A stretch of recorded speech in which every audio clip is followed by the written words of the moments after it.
E aí, cara? Bom, Celso. Eu vi o pilhado muito puto. O pilhado muito puto. Porque o VAR. Eu não sei se eu vou colocar aqui o VAR. Não sei se eu acho. Tu tem aí alguma coisa do VAR, Inés, que me mande? Não, já não. Já Ó, não tem. primeiro que aquela bola, Linésio, antes, quando não tinha VAR, qualquer árbitro, com auxílio do bandeirinha, que ficava marcando a linha ali, o cara dava o gol. Ali o bandeirinha já corria para o meio do campo dando gol. Aí agora, com essa história do VAR, o árbitro ficou tão preguiçoso que o VAR é uma espécie de moleta. Mas só que estão invertendo, Linésio, estão invertendo a forma de tomada de decisões. Por exemplo, ao meu ver, quando você chama o árbitro, quando o VAR recomenda o árbitro, ele recomenda porque há de uma forma clara o perigo de um erro crasso que possa interferir, por exemplo, ou na expulsão ou não de um jogador, ou no caso do gol, que é o caso em questão, no resultado da partida. E acabou interferindo. Porque o cara diz o seguinte, na minha opinião, eu sou o VAR, você é o árbitro. Eu chamo Linésio, tem um lance a ser checado. Aí eu digo para você, olha, Linésio, eu acho que a bola não passou corretamente. Nós somos 3 no VAR. Dos 3 que estavam no VAR, 2 disseram, para mim a bola entrou, foi gol. E um disse que tinha dúvida. O árbitro olha e diz assim, realmente eu também não consigo enxergar que a bola passou toda, ou seja, descartou os 2 que viu a bola dentro e empreou, como a gente fala aqui no Ceará, pelo ouvido do que disse que não tinha certeza. Ele ainda diz assim, ele usa um termo que é interessante. Eu acho que ele fala assim, eu falo sobre hipóteses. Né? Suposição, alguma coisa assim. Olha, eu estou supondo que a bola não entrou. Eu não estou afirmando, mas se ele, que é o VAR, com a tecnologia na mão, com a câmera na mão, ele não tem a certeza de formatar uma ideia e passar essa ideia para o árbitro, como é que a gente vai imaginar que esse serviço que está sendo prestado pelo VAR presta? Primeiro, Inês, as câmeras são horríveis, de péssima qualidade. Né? Eu vi muita gente colocando a culpa no estádio da Ilha do Retiro. O que é que o estádio tem a ver com isso? Tem nada a ver. Tem nada a ver. Ali a qualidade da câmera. Se a câmera não tem a capacidade de dar um foco com qualidade, o problema não é do estádio, não, pô. O problema também não é do árbitro, o problema é da dona CBF, que contrata uma empresa fuleira com equipamentos de quinta categoria para fazer o VAR. Porque se nós tivéssemos ali uma câmera de alta definição, a gente não passava por isso. Lembrando, mas Selmo, nem só é usado para tirar dúvida, né? Mas nem era necessário, foi gol, pô. Agora, veja bem, eu penso da seguinte maneira. Pelo que eu entendi, foram 4 pessoas decidindo o lance. O árbitro de campo e 3 no VAR. Ok? O árbitro de campo não deu gol. Até aí, tudo bem, e eu já vou explicar a situação do árbitro de campo. Ele não deu gol. Mas o VAR, que são 3, chamou o cara para rever o lance.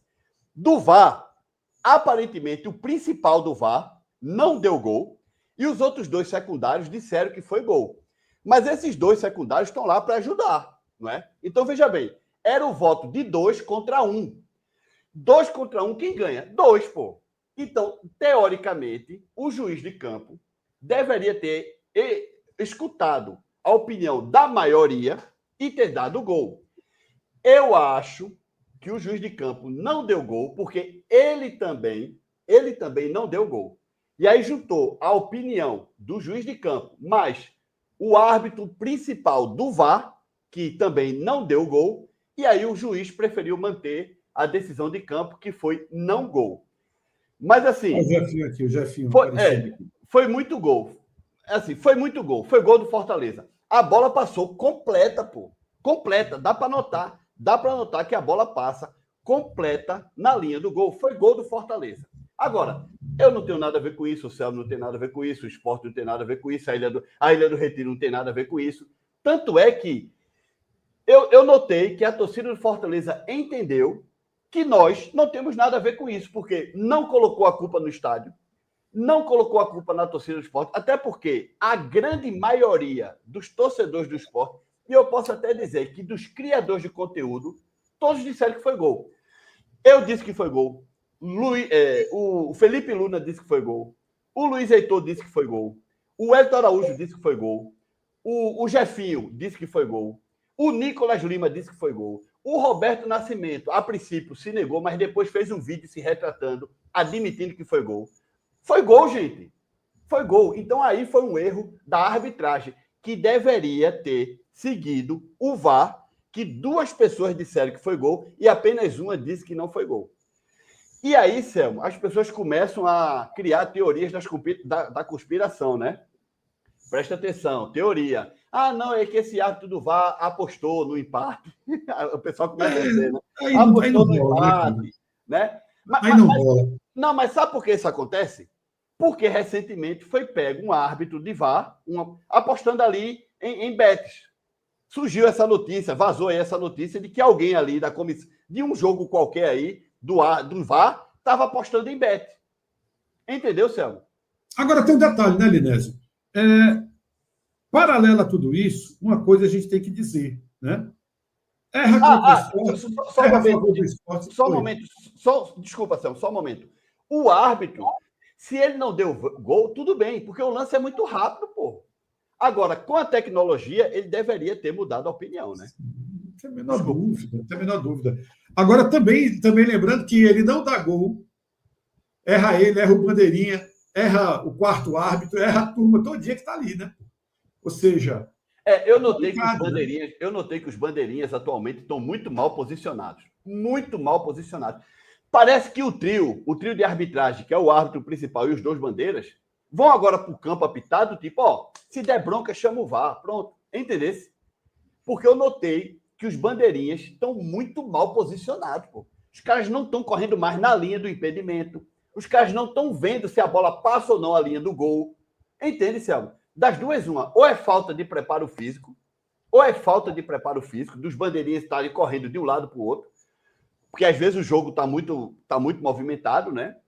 E a gente sabe que um atleta de futebol, um jogador de futebol, ele tem um preparo físico muito mais aprimorado do que um bandeirinha. Muitas vezes um bandeirinha, ele é um funcionário público, ele é um médico, ele é um engenheiro, um motorista de ônibus, sei lá o quê, que tem uma outra profissão que é ser bandeirinha. Nem todo mundo se dedica apenas a essa. Eu acho que deveria profissionalizar. Eu fiz entrevista com o Dacildo Mourão aqui. Dacildo Mourão, que foi árbitro FIFA, né? E perguntei isso ao Dacildo. Dacildo, você não acha que está na hora de fazer um investimento no árbitro para ser uma profissão reconhecida, o cara ser contratado pela CBF com CLT, com salário fixo e tal? Ele disse que não precisa não, que acha que não há necessidade. Ao meu ver, eu discordo da Silva, tenho o maior respeito por ele, ele sabe disso, quero o maior bem a ele, o cara que eu já conheço há muitos anos, tem muitos serviços prestados à arbitragem do Brasil, mas eu acho que o árbitro ele deveria ter um preparo tão quanto o profissional que é jogador de futebol também tem. Concentração, a preparação física, a parte teórica, sempre estudando melhor a parte teórica, a parte de interpretação de regras, entendeu? Porque até a parte de interpretação na arbitragem brasileira ela é duvidosa. Porque, por exemplo, quando você pega um vadimeco, vai advogar, você pega um vadimeco, né? A lei ela tem uma interpretação, e essa interpretação vale para todo mundo. Você pode até usar a lei para tentar, de alguma forma, né, maquiar ali alguma coisa, às vezes até cola uma forma de interpretar, dependendo do caso concreto que você vai jogar ali para ser julgado. Agora, quando é futebol, o futebol não existe essas nuances. A interpretação deve ser uma para todos. Por exemplo, bola na mão, mão na bola. É pênalti, né? Aquela história, o cara entra com a sola, pega a perna do cara com as travas da chuteira. As travas da chuteira. São interpretações lógicas e que eu vejo muitas vezes o mesmo lance ser usado, diversos tipos de interpretações diferentes no contexto das partidas. Eu fico me perguntando, cara, esse povo não tem treinamento, não? Eles não recebem treinamento? Eles não participam de seminários? Sinceramente, é complicado. Eles até participam, né, Selmo? Mas a princípio, a condição física é ele que tem que cuidar, porque ele é um profissional liberal. Se você é um profissional liberal, se você trabalha por sua conta e presta um serviço a outro, é você que cuida da sua preparação, meu filho. Entendeu? Porque você não tem uma empresa nem nada, é você que tem que fazer as coisas. Então é ele que tem que pagar ele que tem que pagar o personal trainer dele. E outra, lembrando, não ganham mal não, viu? Não ganham mal. É a média de R$5.500 por partida da Série A. Na minha opinião, um cara que ganha 3, 4, 5 mil contos para apitar e bandeirar um jogo na Série A, ele está ganhando muito bem. Ainda tem hospedagem, viagem de avião, diária, claro, que ele ganha tudo. O cara só vai, entendeu? E ainda tem a oportunidade de conhecer lugares que nunca foi, talvez fazer até um pequeno turismo, não é? Agora, imagina, um árbitro como, sei lá, vou dar aqui um nome de um árbitro famoso, esse fortão, o Daronco, por exemplo, que é árbitro FIFA, que eu até acho que um árbitro FIFA ganha um pouco mais do que um árbitro somente da CBF. O Daronco apita o quê? 2 jogos por semana, porque são 2 rodadas, ele está sempre escalado para apitar 2 jogos. Então imagina que Daronco ganha 10 mil reais por semana, 5 de cada jogo. Porra, velho, tá de brincadeira, são 40 mil conto por mês, porra. Tá tirando quase o que você tira do YouTube. Quase. São 40 mil reais por mês. Vai dizer que um cara desse ganha ruim, é? Ele ganha mais do que ganha na profissão dele, de certeza. Agora, sabe por que ele não larga a profissão dele? Porque muitas vezes o cara é concursado, é bancário, o banco não vai demitir nunca, principalmente se for um banco do Estado, uma caixa econômica, blá, blá, blá, da vida. Então o cara tá ali porque o banco paga... No banco deve ganhar 10, 12 mil conto, não é? O cara tira folga quando quer, férias quando quer, concursado. E aí o cara tem essa vida mansa. Aí vai buscar mais 30, 40 mil conto da CBF, apitando jogo de futebol. Isso quando não é convocado para ir para a Copa do Mundo, para apitar Mundial. Copa. Ai, vê que moral. Esse mesmo árbitro aí que a gente falou, no caso do Bahia, que a gente falou desse árbitro aí, ele que foi representar o Brasil na última Copa do Mundo, foi para o Catar. E ganhava quanto por jogo? Devia ganhar uns $20 mil por jogo. Por jogo. Para apitar uma Copa do Mundo. São 100 mil reais, gente, pelo amor de Deus. É muito grande. Estou eu aqui dando um exemplo, né? Agora, como é que pode ser uma estrutura toda profissional? Como é que podem querer que o clube seja profissional, o time seja profissional e o árbitro amador? Isso não pode ser. Então, não faz sentido. Então, eu também discordo do Dacildo. O Top Tech Game manda aqui 10 anos. 10 anos. Boa tarde, amigos da mesa. Sou fã de Nerd, de Celso Camargo. Sobre a arbitragem, está manchando o Campeonato Brasileiro. Lamentável. É a sensação de todos os torcedores. A arbitragem não está à altura do que acontece em campo, do que os times estão fazendo. O que você tem a dizer sobre isso, Nerd? Eu tenho a dizer o seguinte. Erros de arbitragem sempre aconteceram. Eu, no meu canal, eu nunca fiz uma propaganda de bet e não sei se um dia farei. Vai que uma bet aparece e me paga bem, muito possivelmente eu vou olhar assim o contrato, ver as condições e talvez um dia eu faça a propaganda de uma bet no meu canal. Eu não faço isso. Mas espera, até o momento eu nunca fiz. Mas verdade seja dita, depois que apareceram as bets, começaram a surgir muito mais erros de arbitragem do que a gente tinha antes, gente. Não tenha dúvida. Não tenha nenhuma dúvida disso. E antes a gente não tinha o VAR, porra. Antes a gente não tinha o VAR, cara. Não tem. A arbitragem brasileira ela ficou preguiçosa, ela erra muito, ela está totalmente o oposto do futebol. É a gente brigando para o futebol melhorar, para a qualidade melhorar, para o torcedor ir a campo e tudo, e a arbitragem indo no caminho contrário, completamente contrário. Não tem lógica, né? Não tem lógica. Agora, deixa eu falar uma coisa para ti. O esporte também foi prejudicado. O Fortaleza foi prejudicado. O Ceará foi prejudicado. O próprio Vitória também já foi prejudicado. E o Bahia... Vitória não foi prejudicado. O Vitória foi ajudado, né? Porque aquele lance do Fluminense, ao meu ver ali, houve pênalti.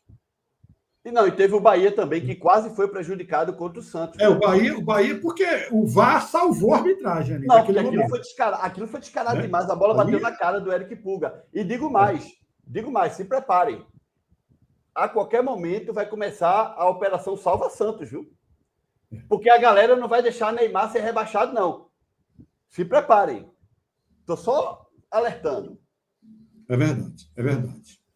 Ó, deixa eu falar uma coisa para ti. Fortaleza vinha de vários resultados negativos ou insucessos, sem vitória. De repente, o Fortaleza tem a vitória na mão contra o time do Sport, jogou para ganhar o jogo. Aí o árbitro tira esses 2 pontos do Fortaleza. Como é que fica o torcedor? Né? Como é que fica o treinador? Como é que fica o trabalho que é feito, os próprios jogadores? Cara, é desalentador. A gente tem que bater nesse lance da arbitragem e a gente tem que bater numa coisa. Tem um cara que sempre vem aqui no canal e ele comenta, não, rapaz, vocês estão batendo na pessoa errada, tem que bater no presidente da comissão de arbitragem. Quem é que coloca o presidente da comissão de arbitragem lá, Linércio? O presidente da CBF, pô. Tem que bater nele, a caneta é dele. É ele que é o cara que negocia bilhões com essa CBF. É bilhões, eu estou falando errado, não, é bilhões. A CBF talvez seja a empresa no Brasil que mais arrecada dinheiro por ano. E aí esses caras... Você imaginou o presidente da Federação do Amapá, de Roraima, do Acre, ganhar 215 mil reais, ganha mais do que o presidente dos Estados Unidos, para ser presidente de uma federação que o futebol não disputa nem Série D, meu amigo. Tu tá de brincadeira, rapaz. E tem gente que acha isso razoável. Peraí, cara. Se já é um absurdo, as federações... Tenha santa paciência, pô. Se já é absurdo uma federação como a Paulista, ou Carioca, ou Pernambucana, ou Baiana, ou Cearense, onde tem futebol, imagina lá no Acre. Não é? O cara tá no Amapá, deitado numa rede, vendo uma cobra surucucu passar para um lado, uma onça para outro, 215 no bolso no final do mês. Porra, bicho! Porra! Por que eu não fui estudar para ser presidente da federação, macho? Ser babão, porque tem que ser babão, pré-requisito.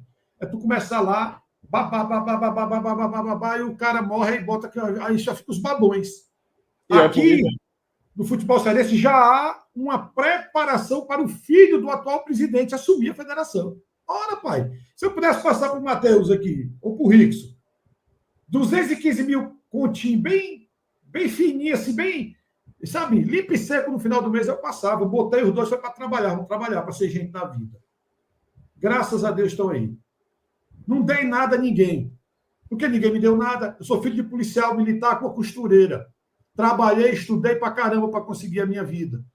Aí agora eu vou dar de bandeja para meus filhos ou não. E outra coisa, você tem que conquistar. Agora, qual é a conquista? Qual é o pré-requisito para um imbecil como esse presidente da Federação Pernambucana ser presidente da Federação Pernambucana? Me diz aí. E já tá eu sou professor, eu sou formado em Direito, professor universitário. Aí eu vou dizer aqui, grande bosta. Não, grande e o pior bosta. É que o futebol pernambucano ladeira abaixo, né? Ladeira abaixo. É o Net do Nordeste, vem conferir. Futebol nordestino tá aqui pra você curtir. O melhor conteúdo esportivo do YouTube. Net Futebol é show, vem fazer parte do clube.